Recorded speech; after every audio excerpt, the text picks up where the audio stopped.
đốt nạp thọ nguyện cần châu trăng Bát chân Phật Ba Giêsu Christ cần dung chung chỉ nạp chung nguyện không mi cần xì lại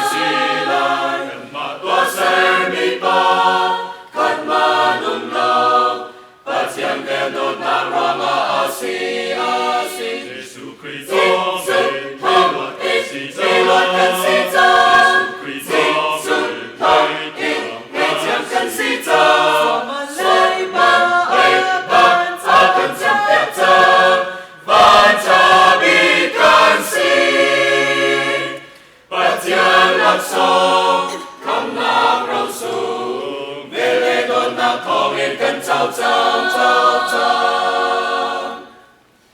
Giúp na kinh công na cần mô trăm Hồn lột bị định dây mất cần ngày lâu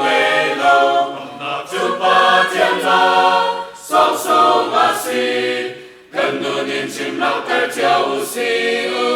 Giêsu Christ Không ít Dây loạt cần si tâm Giêsu Không ít Ngày chạm cần si tâm